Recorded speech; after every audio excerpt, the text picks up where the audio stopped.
नमस्ते प्यारे विद्यार्थियों। पहल का है यही प्रयास, अच्छी शिक्षा पहुंचे हर घर हर द्वार। हेलो स्टूडेंट्स, वेलकम टू पहल classes. I am Pradeep Kumawat, IITN। तो बच्चों, हम अभी तक इलेक्ट्रोस्टैटिक्स की थ्योरी कंप्लीट करके एनसीईआरटी चैप्टर 2 के सॉल्यूशंस देख रहे हैं और साथ ही साथ आपके लिए चैप्टर 3 के लेक्चर्स भी चल रहे हैं साथ में।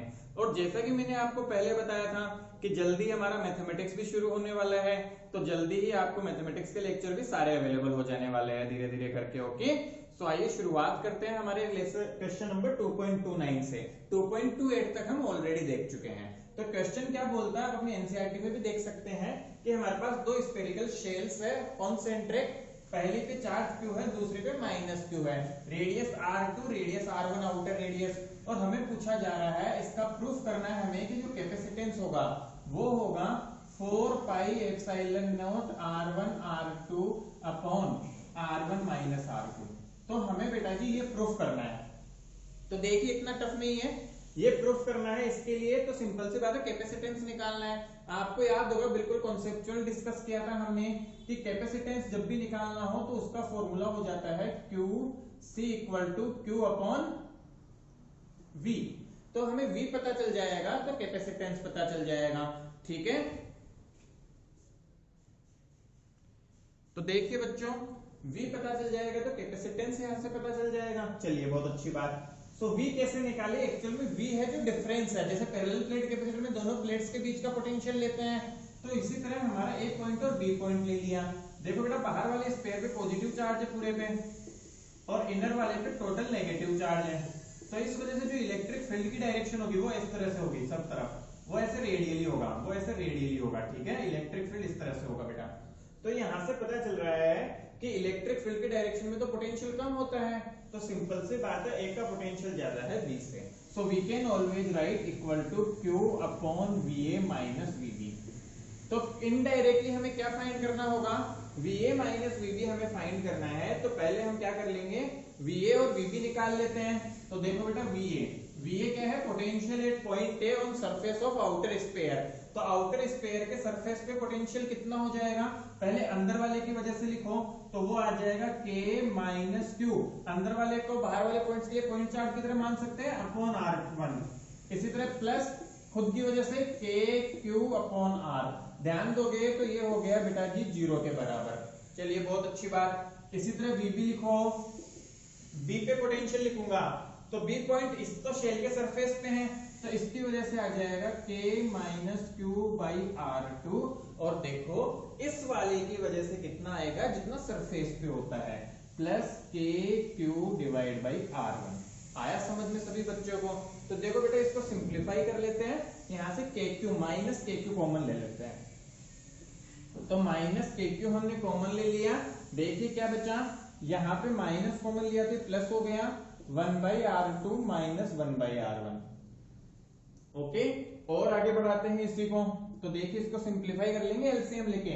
सो ये आ जाएगा माइनस के Q R1 minus R2 divide by R1 R2 LCM ले लेंगे तो ये आ जाएगा बेटा। अब देखो, VA पता चल गया, VB पता चल गया, Q तो पता है ही, तो इनकी वैल्यू को रख दो इस फॉर्मूले में। तो यहां से बेटा VA और यहां से VB की वैल्यू को यहां पे हम सब्स्टिट्यूट कर देंगे।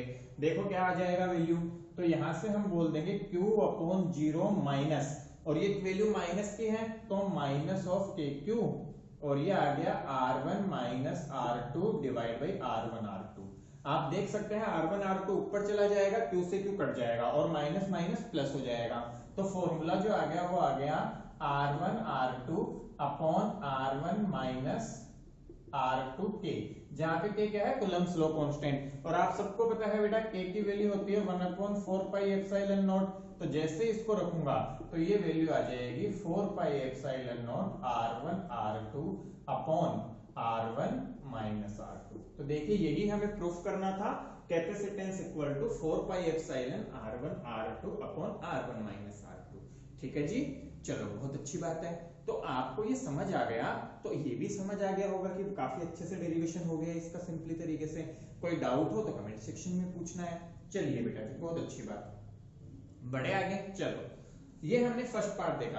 अब देखिए इसी में जो सेकंड क्वेश्चन है, हमारा 2.30, उसके काफी सारे पार्ट्स हैं, मेनली देखे तो 3 पार्ट्स ना, 3 पार्ट्स में डिवाइडेड है 2.30। तो इसको मैं मिटा देता हूं इसी से, क्योंकि आगे बढ़ेंगे। यहाँ पे हमें क्या बोला है कि बेटा जो स्पेयर है उसके बीच में हमारे पास में डाइलेक्ट्रिक सब्सटेंस फिल कर दिया, ठीक है। सो 2.30 में हमें बोला गया है कि इसके बीच का जो स्पेस है उसमें उन्होंने क्या किया, डाइलेक्ट्रिक सब्सटेंस फिल कर दिया। तो यहाँ पे हमने क्या कर लिया, और फिर पूछ रहा है कैपेसिटेंस क्या होगा, तो फटाफट से कर लेते हैं। देखो बेटा डायग्राम सिमिलर रखते हैं, इसी में हमने क्या किया, अंदर में डाइलेक्ट्रिक सब्सटेंस आ गया, ठीक है, जिसकी वैल्यू है मान लो epsilon R. Okay, so dielectric substance दिया क्या है हमें, R1 की वैल्यू दे दी 13 सेंटीमीटर, R2 की वैल्यू दे दी 12 सेंटीमीटर, एप्सिलॉन आर की वैल्यू दे दी 32, और हमसे पूछा जा रहा है कैपेसिटेंस कितना होगा। चलिए बहुत अच्छी बात है। तो बेटा आपको एक छोटा सा लॉजिक सिखाया था हमने जब कैपेसिटेंस पढ़ रहे थे, कि डाइलेक्ट्रिक आने की वजह से पोटेंशियल है उसमें एप्सिलॉन आर का फैक्टर एक्स्ट्रा आ जाता है। तो करे शुरुआत निकालने की, यही फॉर्मूला होगा, बस क्या चेंज हो जाएगा, एप्सिलॉन आर चेंज हो जाएगा। अच्छा यहाँ पे एक और काम एक्स्ट्रा किया है, इस आउटर स्फीयर को अर्थ किया है इन्होंने, अर्थन कर दिया है बेटा, अर्थ से कनेक्ट कर दिया है, ठीक है। सो इस सिंबल से दिखाते हैं हम अर्थ किए हुए को। तो हमें अब इसका कैपेसिटेंस फाइंड करना है। चलिए बहुत अच्छी बात है, कर लेते हैं बेटा अभी फटाफट से। तो देखो सभी बच्चों कैसे किया हमने। तो इसका फॉर्मूला तो यही रहेगा, मैं इसको सी डैश बोल देता हूं। 2.29 के फर्स्ट पार्ट को ए पार्ट हम सोल्व कर रहे हैं, तो सी डैश जो हो जाएगा वो हो जाएगा, सभी बच्चे ध्यान से देखें, that will be equal to K times सी।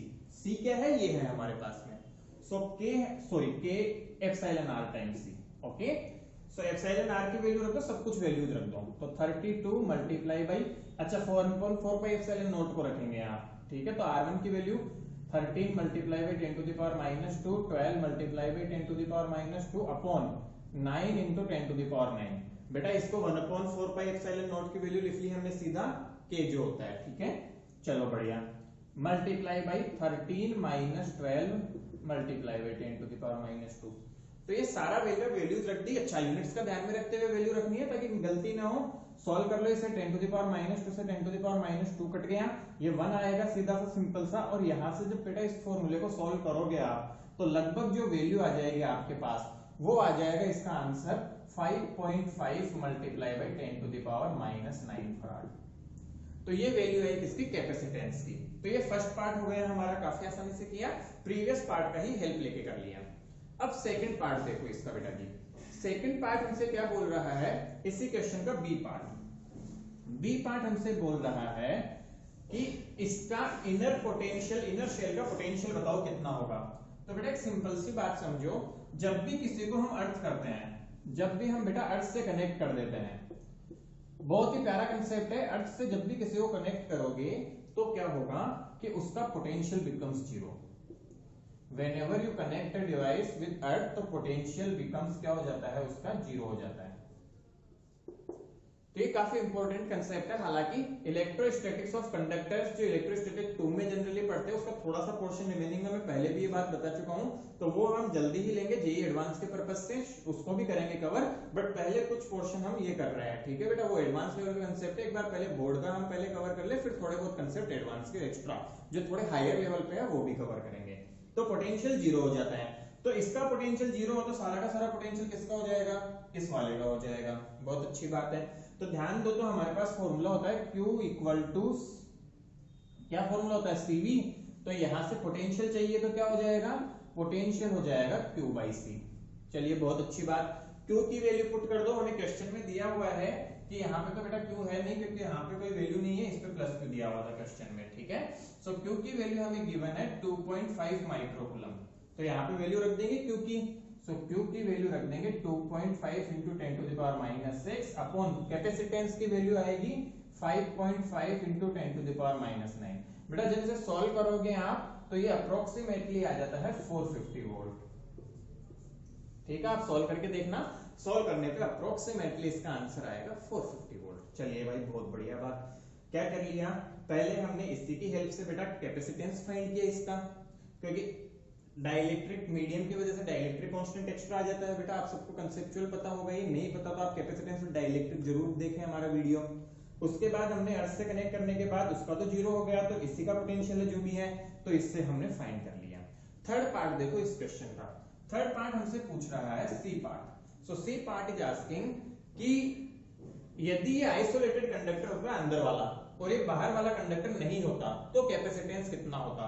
तो आप सबको पता होगा बेटा सी आइसोलेटेड जो होता है किसी भी कंडक्टर का वो होता है formula 4 pi epsilon not R. I hope आपको याद होगा कि आइसोलेटेड कंडक्टर का जो होता है वो होता है बेटा 4 pi epsilon not R, single conductor का, ठीक है। सो इसकी वैल्यूज रख दें, क्या इसको मैं r अपॉन k भी लिख सकता हूं, वह k is 1/4 pi epsilon not. रख देंगे वैल्यूज तो 12 into 10 to the power minus 2 divide by k की वैल्यू क्या होती है 9 into 10 to the power 9। बेटा जब इसको सोल्व करोगे तो वैल्यू आएगी 1.33 multiply by 10 to the power minus 11 farad. समझदारी की बात। अब समझो क्या हुआ बेटा, ध्यान दो। अब सी पार्ट में ये बोल रहा है हमें नेक्स्ट पार्ट, सी में ही एक और पार्ट डायरेक्टली जो क्या जानना चाह रहा है हमसे कि आपने ये बात तो क्लियर कर दी कि हाँ चलो ऐसा होगा कि हमारे पास में वैल्यू इतनी आ गई, बट ध्यान से देखो तो ये वैल्यू जो है लगभग 100 टाइम्स मोर है, मतलब 100 से भी ज्यादा ही कहूंगा ना, तो 100 टाइम्स ये इससे ज्यादा है। ऐसा क्यों हुआ, ऐसा क्या हुआ कि 100 टाइम्स ज्यादा आ रहा है। तो बेटा एक कंसेप्ट ध्यान रखो। पहली बात तो डाइलेक्ट्रिक का इफेक्ट आया, पहला कंसेप्ट तो भी डाइलेक्ट्रिक की वजह से हुआ ऐसा। दूसरी बात क्या ध्यान रखोगे कि डाइलेक्ट्रिक के साथ में बेटा जब किसी दूसरे कंडक्टर को किसी कंडक्टर के पास लाके उसको अर्थ किया जाता है तो उसका पोटेंशियल कम हो जाता है, ओवरऑल पोटेंशियल डिक्रीज हो जाता है। कैसे? आपको पिछला क्वेश्चन आप देखोगे तो जब हमने ये डिराइव किया तो हमने देखा कि इस बी पॉइंट का जो पोटेंशियल आ रहा था हमारे पास में, उस पोटेंशियल में इसकी वजह से पोटेंशियल माइनस हो रहा था। याद करो सभी बच्चे कि पोटेंशियल माइनस होता है, उस वजह से क्या होता है पोटेंशियल डिक्रीज हो जाता है। और जब Q equal to C by CV जो सवाल होता है बेटा हमारे पास में क्वेश्चन क्या है, C निकालना है, that is Q by V। तो V जब डिक्रीज होगा तो C ऑटोमेटिकली बढ़ जाएगा। तो इस केस में जब दो कंडक्टर्स को पास में रखा गया तो ओवरऑल वोल्टेज बेटा पोटेंशियल पे डिक्रीमेंट आया और उसकी वजह से कैपेसिटेंस इंक्रीज हुआ। तो जब भी किसी कंडक्टर को बेटा मैं इसे दूसरी कंडक्टर के पास में लेके आता हूं तो क्या होगा, हमारे पास में पोटेंशियल उसका डिक्रीज हो जाता है। इस वजह से हमारे पास में बेटा जी क्या हो जाएगा, उसका कैपेसिटेंस बढ़ जाएगा। तो आपको कंसेप्चुअल क्लैरिटी हो जानी चाहिए इस कंसेप्ट की। कोई डाउट हो यहाँ तक इन दोनों क्वेश्चंस में तो आप कमेंट सेक्शन में कमेंट करके पूछ ले मुझसे। Okay, thanks.